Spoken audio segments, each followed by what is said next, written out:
Само български клипове. Опитай се да не се смееш. Сега. Много дебеле. Когато яде бокуци или такива сандвичи, всичко и се лепи. Дали един умрял гълъб? Да не. Ми той е кръв. Ма не, моля ви, така че яде гълъб. Ми той е умрял, Мирно поема всички извивки на тялото и аз се чувствам много добре да тренирам върху него. На него можеш да правиш всичко. Можеш да се отпуснеш след работа, да си провериш пощата. Или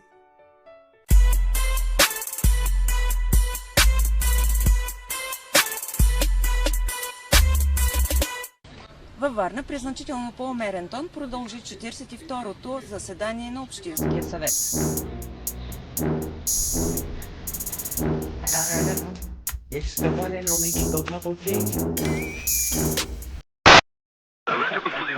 Слушам ви. Аз съм от едно село Хасковско. Казвам се Али Мехметов съм.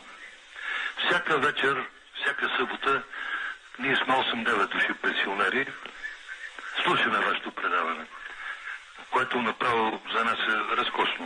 Абсолютно за нас, господин професора, вие сте един бог. Но трябва да ви кажем, че ние харесваме най-много една вашата черта. Аз съм учител, бивш пенсионер вече. Може ли да ми кажете коя е тази черта? Най-добрата ви черта. Ами вие кажете коя е. Тази, която ви разделя задника на две части. Тъмън се зарадва човека. Ама то си радостно бе, Василев. И аз искам да ми харесват задните части. И двете, ако може. Здравейте! Здрасти. Как се казвате и откъде сте? Злати Петков, Злати от Стара Загора. Кажете ми думата. Скара. Ама как скара? Защо не гледате внимателно?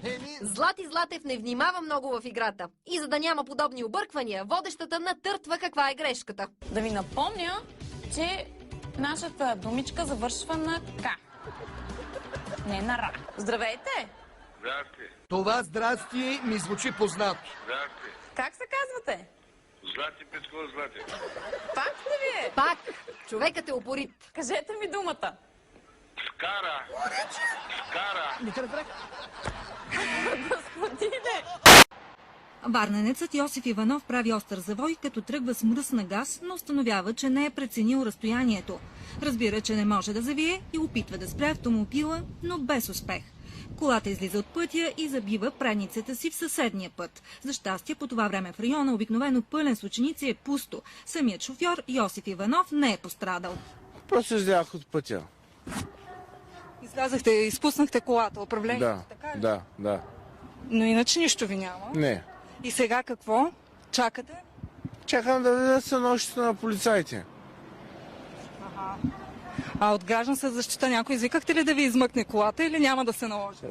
Чакам гражданска защита в момента. А вие да не сте пил малко? Не съм пил. В настроение сте, виждам обаче. Така ли? Не. Притеснени ли сте сега? Не. Няма за какво. По принцип не. А случвало ли се така друг път някакви такива неща? По принцип не е за първи път. Дано да е за последен. Дано да е така. Ало? Да. Добър ден, с днешна дата. Добър ден, Иване. Този път си пълен. Много са си лични с този зрител, само по гласа го позна. Добър ден, Иване. Бързо въпроса преди да затракаш като картечник. Не се очудвай, Геро, този зрител вече всички го знаят. Иван Василев Цонев е на телефона. Бавно. Просто ви уважавам и ви свалям шапка за това, че говорите на живо. Зрители, Айде да се хванем на бас, че първия ще бъде Иван Василев Цонев от Пловдив. Отлично ти работи паметта, Геро. Добър вечер. Спечели. И какво? Този път разбраха ли го?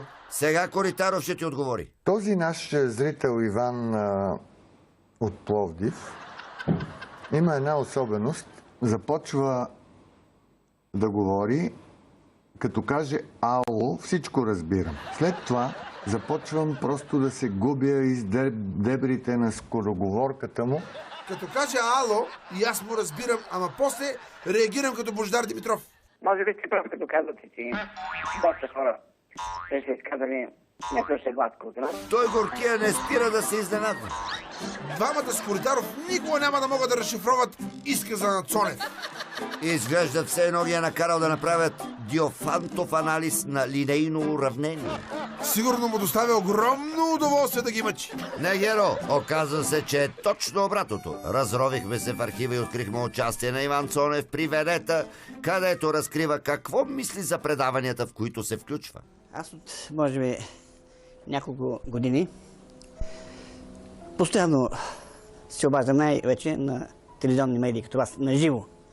Тъй като всъщност вие сте действително с шанс да бъдете свръхразумно подобни, антипрестъпно научни, т.е. доминантно антипрестъпно научни, съвременни, супер велики човеци. Това беше най-точното описание на Коритаров и Божидар Димитров, което аз в живота си досега съм чувал. Свръхразумно подобни, антипрестъпно научни, т.е. доминантно антипрестъпно научни, съвременни, супер велики човеци. Това е голям. Приятели се обаждат в студиото, за да налучкат вярната дума. Здравейте! Здравейте. А вие откъде звъните и как се казвате?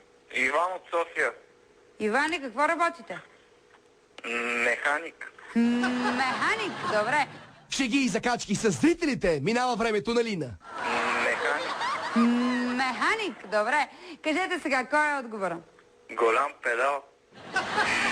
Оле, Иване, как може такива неща да говорите вие типично за механиците, такива?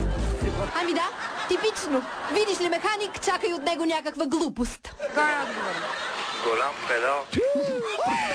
Оле, Иване, как може такива неща да говорите вие типично за механиците, такива? Продължаваме напред. Благодаря, грешен отговор. Продължаваме напред с следващия зрител. Как се казвате вие, откъде сте? Аз съм Николай от Пловдив. Ники от Пловдив. Виждали ли сме с вас? Не. Добре, ама сме се чували май. Аз ви виждам. Вие ме виждате, аз обаче не ви виждам, ама си ви представям. Представя си го, Лина, но представа си няма какъв отговор ще й даде Ники. Аз ви виждам. Вие ме виждате, аз обаче не ви виждам, ама си ви представям. Казвайте отговора. Голям мазол. Ама, Николай, аз не обичам да си представям такива гадни неща, ни големи мазоли и такива неща. Не е грешен отговор. Ако питате мен, госпожица Игнатова, Лина току-що си представи Николай с големи гадни мазоли. На телефона вече е и следващия зрител. Да видим какво си представя той като верен отговор. Аз съм Наско. Наско, къде звъниш? От Варна. Откъде? От Варна. И с тебе познаваме се вече, нали? Аз ги съм ги гледал потреб. Добре. Айде сега, какви верният отговор? Срам, ама цикъл. Абе, срам, ама работата става по-зле. Отрън, тебеглот. Срам, ама цикъл. Абе, Ваню. Къв цикъл. Васко, Наско. Чакай. Ваню, Васко, Наско, Маско и така нататък.